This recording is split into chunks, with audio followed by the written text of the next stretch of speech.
social del personal de farmacia, el mejor remedio para su salud.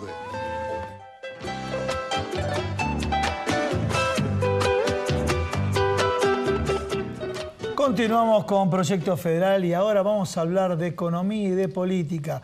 Dos temas centrales que nos parecen neurálgicos tocar y que no tienen que faltar en este programa. Y vamos a incorporar dentro de lo que es la economía y la política el cooperativismo y la importancia que tiene el cooperativismo en el trabajo, en la inclusión social y también en la economía. Pero primero presentamos a los invitados.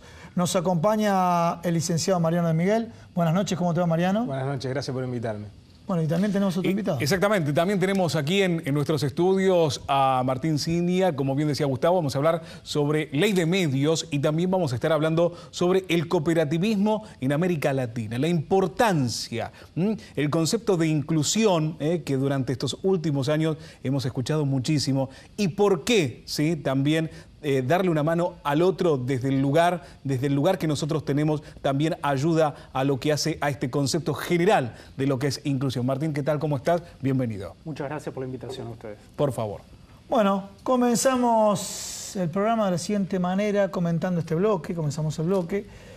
A ver, yo en la apertura dije el tablero de comando de la oposición, y empiezan a atacar distintos puntos. Uno de los atacados es Axel Kicillof. Dejando de lado de hacer o no una defensa del ministro de Economía, una simple fotografía. ¿No íbamos a tener reservas? La inflación iba a superar el 45%, ¿sí? Iba a volar todo por las nubes y el país está caminando con distintas medidas y demás. Entonces, previo a las elecciones, dólar, inflación, inflación y dólar. Mariano. Bueno, esto lo venimos hablando en algún otro programa que me han invitado, sí. y la verdad que se discute mucho entre los economistas. Ciertamente, si uno compara el nivel de reservas internacionales que tenía Kicillof cuando asumió como ministro, el nivel actual es mayor. Sí. Cierto es que cuando se mira la composición de las reservas, dentro de ella, por ejemplo, se cuenta el acuerdo que tenemos con China, ese famoso swap, que en algún momento vamos a tener que pagarlo, o lo que se suele decir en economía, en inglés se dice el rollover, que es volver a establecer un contrato, girarlo por un periodo determinado. Yo creo que hoy los economistas, como han visto, si pronosticaban hace un año, sobre todo los que querían atacar a Kicillof y al equipo, pronosticaban que nos íbamos a quedar sin reservas, lo que vos describiste muy bien, que iba a explotar todo por el aire, y ven que el nivel de reservas es mayor que en aquel entonces, lo que empiezan a criticar justamente es la composición, que es un tema que no hay que desconocer, hay que plantearlo, claro, pero tampoco hay que darle una gravedad que no tiene, porque cuando uno mira las reservas internacionales de todos los bancos centrales, hay composiciones diferentes, y en todo caso, cuando llegue el caso hay que atenderlo, el swap con China, hay que analizar un contrato similar que tenemos con Francia, pero el hecho objetivo es que no tenemos una cantidad de reservas excepcionales como tiene Brasil, pero sí las suficientes como para atravesar esto que queda del año y comenzar el 2016 con cierta autonomía en el manejo de la política económica. Mariano, recuerdo, ¿no?, en tu caso que lo habías comentado en una oportunidad que estuviste, que cuando nos acercásemos hacia las elecciones, en este caso las PASO, faltan poquitos días, el tema del dólar iba a tener posiblemente una variante como está ocurriendo ahora, ¿no? Esta sensación de que parece que el dólar ilegal o blue se escaparía, que habría ciertos manejos económicos atinentes a crear cierta incertidumbre en el electorado. Pero recuerdo que vos lo habías marcado muy bien, ¿no? Pero cómo también hay que destacar, el gobierno se planta frente a estas situaciones y tiene no solamente los argumentos, sino las acciones para poder desarrollar y explicar por qué sucede. Sí, la verdad que eso que pronosticaba yo ocurre por varias razones. Alguna de esas razones es un proceso natural que se suele dar siempre que se aproxima una instancia electoral de una magnitud presidencial, eso se da siempre, pero también hay otros componentes como los que vos estás señalando, que en general, cuando uno se acerca a ese periodo electoral, las distintas fuerzas en juego tratan de hacer operaciones que en general se llaman así. Yo incluso no dramatizaría esto suele ocurrir, y sí señalaría, destacaría que es importante que la autoridad económica, ya sea el Ministerio de Economía, el Banco Central, que actúen muy articuladamente, actúen rápido para que un fenómeno que es potencialmente problemático, como es la escalada del dólar paralelo, el ilegal, que esa escalada se detenga rápido, porque justamente, como alguna vez también expliqué, lo que tiene de negativo el precio del dólar, a diferencia de otros precios, como el de la papa, la manzana, la carne, es que en general cuando el precio de la papa sube, en general uno compra menos papa. Sí. Lo que suele ocurrir con el dólar, sobre todo para las economías que no imprimen dólares como la nuestra, es que cuando el precio empieza a subir, mucha gente lee como que hay escasez y quiere comprar más. Entonces por eso es tan importante lo que ha hecho el Banco Central y el Ministerio de Economía de salir rápido a frenar esa situación con todo el arsenal de instrumentos que tiene, porque justamente al frenarlo rápido e incluso permitir que empiece a bajar un poquito el precio, sí, de la misma manera que cuando sube hay una tendencia a comprar, cuando baja hay una tendencia a vender y eso estabiliza todo, ¿no? Entonces coincido con vos que es importante que la autoridad económica actúe rápido, dando certeza, estabilidad y que hayan aumentado los depósitos en pesos, me da la sensación que es una expresión de ese control, que no quiere decir que está garantizado al infinito, pero sí me parece que es un control que por lo menos se tiene hasta fin de año, lo cual no quiere decir que de acá hasta fin de año no tengamos alguno de estos episodios, ¿no? Yo siempre menciono una alta autoridad del Ministerio de Economía, no puedo decir el nombre naturalmente, alguna vez me dijo, mira Mariano, si nos va bien vamos a tener varias corridas más. ¿Ah, sí? Si nos va mal vamos a tener una sola, ¿no? Lo cual quiso decir que es un buen síntoma que haya varias, porque quiere decir que se van sorteando. Por supuesto él tenía la posición, en gran medida creo que quizás con sus fundamentos, de que las corridas tienen un componente propiciatorio por intereses que están detrás, ¿no? Lo cual es discutible, pero bueno, tiene su argumento. Si te parece, pasamos a la otra parte del estudio, vamos a hablar de cooperativismo.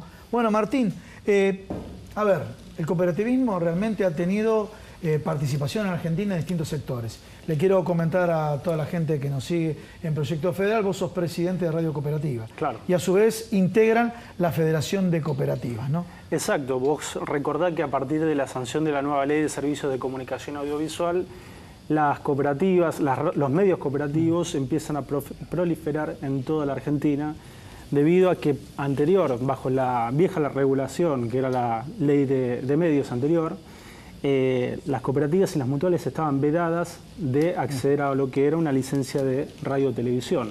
O sea, el sector lucrativo podía tener la posibilidad de comunicarse, el sector público lo mismo, y el sector cooperativo, por esa vieja ley sancionada en la época de la dictadura, no podíamos tener voz y poder comunicar los factores positivos que tiene el sector cooperativo. La ley de medios audiovisuales, ¿no?, que fue tan manipulada, tan manoseada en su momento y que muchos quisieron que no saliese, que no existiese, ¿no?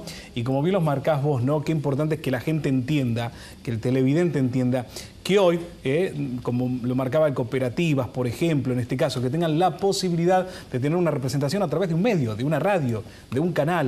Qué bien hace, ¿no?, a la inclusión, y qué bien hace a que se conozca la difusión a través de diferentes sectores, en este caso, como bien marcás vos, que puede ser una cooperativa. Este es un canal federal y sabemos que se mira en toda la Argentina.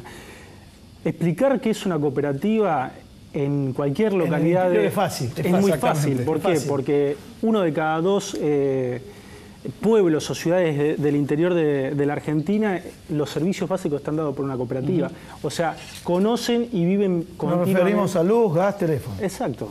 Porque vos lo das por obvio, pero el porteño no lo sabe. El problema es acá, justamente. Claro. En los grandes centros urbanos, donde las grandes empresas, que son las que proveen los servicios, con toda la cantidad de fallas que tienen, y sabemos que los servicios son una de las mayores quejas que tienen los habitantes de la Ciudad de Buenos Aires, el conurbano bonaerense.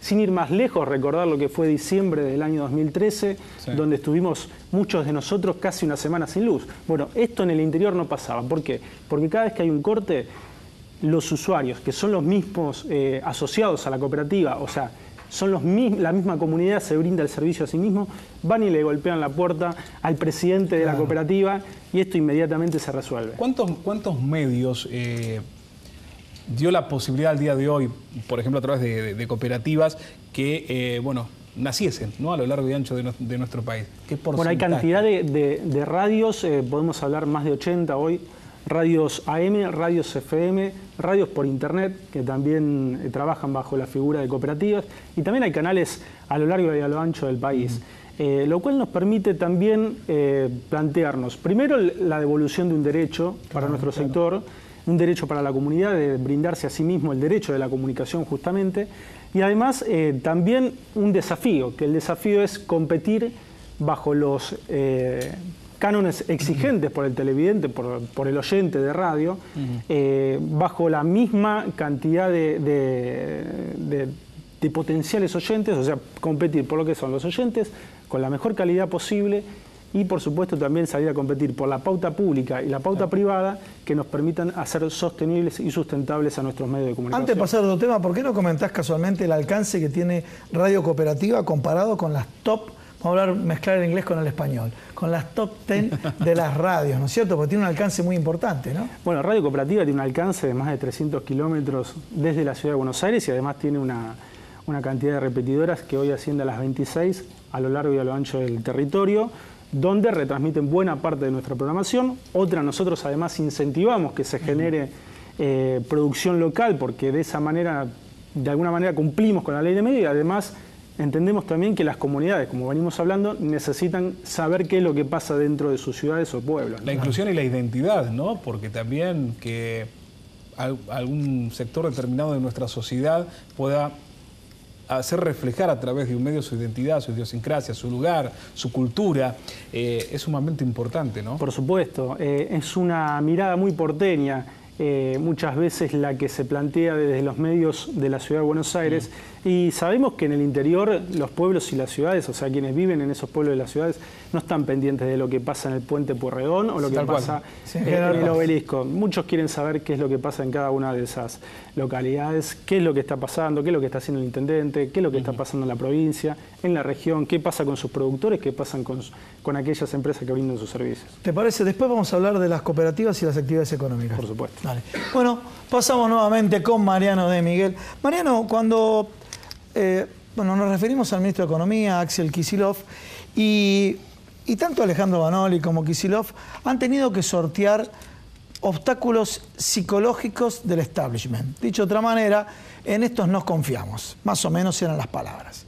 Lo vemos a un Alejandro Banoli que crece permanentemente en cuanto a sus decisiones, la firmeza de sus decisiones, y una de ellas, como vos dijiste, para controlar este escenario volátil antes de las elecciones, y yo creo que unos meses durante también van a esperar los mercados, instaló nuevas medidas relacionadas con los plazos fijos en pesos que nos han dado datos que ha incrementado en 3.300 millones de pesos, creo que en 4 días, una estadística significativa de estas colocaciones. Y entonces nos encontramos con las dos caras de la realidad. Una cara de la visión económica, mirá la tasa que están pagando, y por otro lado, señores, estamos volcando estas tasas para que de alguna manera quede el dinero acá y podamos entregar créditos a tasas subsidiadas. Son como dos caras que hay que cuidar muy bien de esta política económica, en este caso concreto la política monetaria, ¿no? Porque Banoli, yo creo que con muy buen tino, lo que hace es remunerar una tasa, pagar una tasa de interés por los ahorros en pesos, que sea todo lo suficiente como para convencer a buena parte de los ahorristas que se queden en pesos, que los que quieren ahorrar financieramente, ¿no? Comprar un plazo fijo, comprar un bono y que no necesariamente se vean tentados de repente a comprar un dólar que no paga ningún interés, porque uno tiene un dólar que no paga nada de interés, pero que los que compran dólares esperan ganar con una devaluación. Entonces, eso está muy bien que lo haga Banoli, pero lo segundo que tiene que tener mucho cuidado, porque cuando uno paga mucho interés a alguien por ahorrar, por de alguna manera no atesorar su plata y ponerla en el banco, si le paga mucho interés, ¿qué hace el banco? Si el banco tiene que pagarle mucho a Mariano por la plata que Mariano deposita, si ese banco después tiene que prestarla a Gustavo, y la tiene que prestar más cara porque el banco en definitiva tiene que ganar el spread que nosotros, la diferencia entre la tasa a la que presta, que es la activa, y la que paga por los depósitos, que es la pasiva. Entonces, es importante que haya una regulación también del Banco Central para que los préstamos que dan los bancos sean a tasas razonables, sobre todo para fines socialmente útiles, digo, ¿no? Ya sea para el consumo a los sectores de ingresos más bajos y fundamentalmente los créditos para la producción, porque si uno a la pequeña y mediana empresa le va a querer prestar a una tasa que sea mayor a la que me están pagando a mí por un depósito, hay un problema y eso se ve y las pymes lo reclaman. Entonces son como dos canales en los que tiene que jugar. Pagar una tasa suficiente para convencerme a mí que deposite mi plata en el banco, pero al mismo tiempo que después esa plata que se presta a alguien para que ponga una máquina, para que haga una inversión productiva, tenga un costo razonable para que se pueda llevar adelante. En otras épocas, Mariano, los bancos eran los grandes protagonistas del manejo de la economía, ¿sí? Hoy en día, ¿se continúa con esta misma política del manejo a través de los bancos o podemos decir que este gobierno, ¿sí? Y a través de su estructura como Estado, ha logrado, ¿sí?, regular un poco el manejo de los mismos?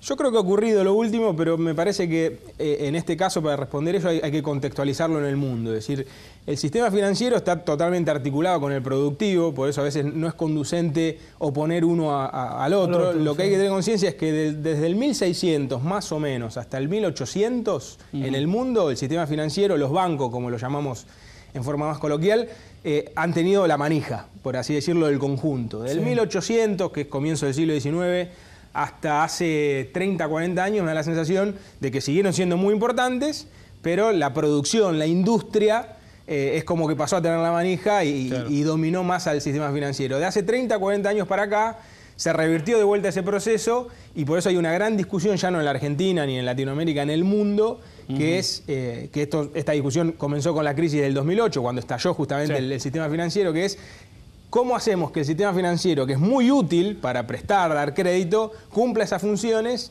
sin manejar todo el conjunto? Porque lo que sí está comprobado es que cuando el sistema financiero maneja todo el conjunto de la vida económica y societaria, no necesariamente su interés personal coincide con el interés social. Entonces es importante ver esa regulación. Y digo en el mundo porque esto se está discutiendo mucho en Europa, claramente, mucho en Estados Unidos, ni hablar también en otras regiones donde el sistema financiero es muy distinto, lo controla mucho más el Estado, como en China, por caso. Claro.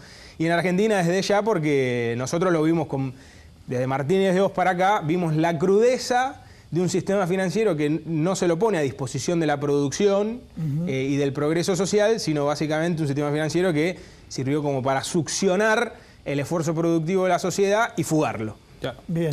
Escenario internacional, contexto internacional, China, a ver, Brasil, me imagino Comunidad Económica Europea con el caso Grecia. Bueno, ¿cómo lo ves todo? Porque, a ver, ¿a dónde va mi pregunta? Señores, hay que devaluar, suponiendo que el gobierno A, B o C devalúa. Pero sin embargo cayeron los commodities en el exterior. ¿Sí? ¿Cómo ves esta situación donde algunos proponen que la única salida es devaluar? Para llegar a eso, arranco por lo que dijiste del contexto internacional. Yo estoy preocupado por el contexto internacional porque si bien no es un contexto crítico como fue en el 2009 o como era en los 80, claramente no es tan beneficioso como fue el 2010, 2011, 2005, 6, 7, que los precios de lo que nosotros vendíamos estaban muy altos, que el mundo crecía, que nuestro socio comercial principal, que es Brasil, crecía su economía, demandaba nuestras exportaciones. Ese escenario hoy no lo tenemos. Lo más preocupante de todo ese escenario es si China está teniendo algunos problemas financieros, Estados Unidos se recupera, pero todavía lentamente. Si se recupera mucho, Estados Unidos puede ser que empiece a tratar de recuperar un montón de capitales que se fueron de Estados Unidos y eso implica que salgan de otros países y generan ruido. Pero lo más preocupante, para sintetizarlo, es Brasil. Brasil es nuestro principal socio, es el líder regional, no crece económicamente, me parece que además hay una decisión política adrede de no crecer del establishment brasilero, tiene además todos los conflictos de corrupción, entre comillas, reales y generados. Dilma está en una posición muy delicada y además devalúa mucho Brasil. Brasil devaluó su moneda, se abarató con respecto al dólar cerca del 49% en el último año. Y entonces ahí llego a tu pregunta última, Gustavo, que es... yo creo que hablar en la Argentina si hace falta devaluar o no es simplificar el problema. Claro. La Argentina, como cualquier país, tiene que resolver los desafíos de la competitividad. Como estamos abiertos al mundo, tenemos que ser competitivos. Ahora, competitividad es tipo de cambio, sí, pero no es solo tipo de cambio. Competitividad de repente es bajar el costo del flete, del transporte, dar infraestructura económica, bajar los costos de ciertos insumos difundidos en sectores claves de la industria metalmecánica. Es decir, yo creo que cuando uno solo se ciñe al tipo de cambio, generalmente ahí ve mucho interés. Entonces puede ser que haya sectores que haya que devaluarles y otros que no lo necesiten. Entonces yo personalmente, mi posición es muy discutida, no la mía, digo, este tema, es que no tiene tanto sentido hacer una devaluación general cuando el problema es de algunos sectores. Mejor es devaluarle al sector que lo necesita, no sé, sacándole retenciones, dándole un subsidio, un reintegro, pero no tomar una medida tan drástica general que lo que ha mostrado acá y en el mundo es que tiene más costos que beneficios cuando se le hace brusca, sin compensación, ¿no? Bien, yo voy a pasar acá a la otra parte del estudio, a hablar con Martín Ciña. Le vamos a invitar mientras tanto a Patricia Domenichini, que se ubica acá al lado tuyo, se va a sentar acá. Bueno, Martín, hablamos de las distintas actividades económicas con las cuales el cooperativismo tiene una fuerte prevalencia. ¿Cuáles son? Bueno, como recién mencionaba, el tema de servicios, tanto en luz, agua potable, gas, y todo lo que es la parte agraria también, el sector cooperativo ha tenido un crecimiento muy importante, como lo ha tenido todo el sector en la última década. Por supuesto, no es ajeno a las dificultades que están sufriendo las economías regionales, pero me parece que tiene la posibilidad de estar más preparado para resistir en base al conjunto de los productores que justamente integran las cooperativas. También tenemos, como hablábamos recién, el tema de las industrias vinculadas al sector de la comunicación.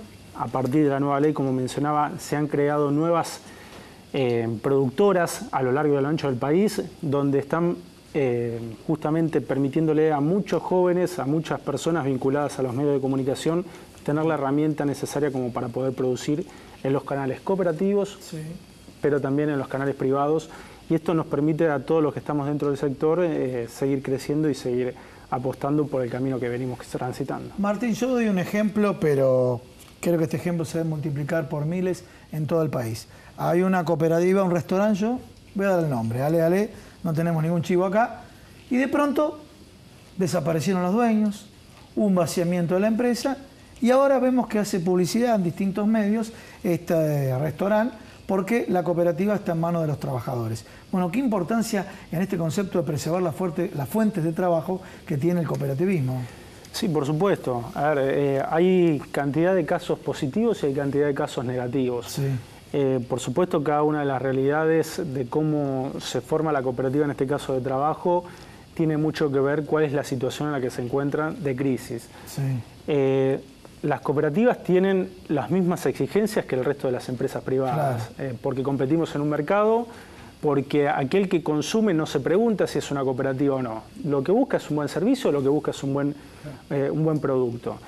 Lo que sí es hacia adentro la diferencia. La diferencia parte es qué pasa con las ganancias, en este caso las utilidades de las cooperativas. ¿Se las lleva un empresario, las coloca en un banco o se reparte entre los trabajadores? Y eso es una mejor calidad de vida, la posibilidad de tener más consumo, la posibilidad del ascenso social que muchas veces son parte de los trabajadores.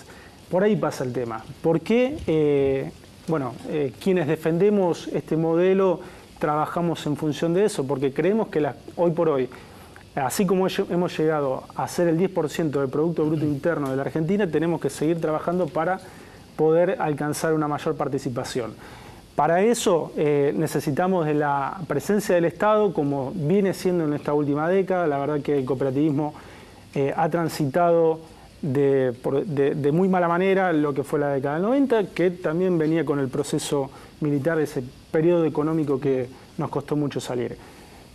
A partir de la llegada de un nuevo gobierno hemos tenido la posibilidad de generar mejores cooperativas, mayor participación y por supuesto a través de lo que es la presencia incluso en los lobbies políticos y económicos que también le hace falta al sector.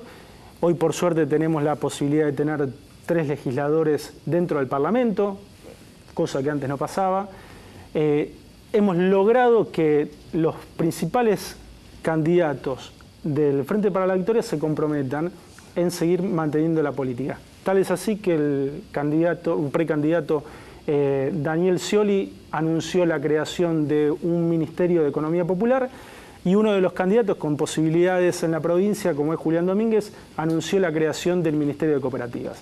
Esto nos permite seguir apoyando lo que es el rumbo de la Argentina, que sabemos que si sigue con las mismas políticas vamos a hacer grandes cosas para nuestro país.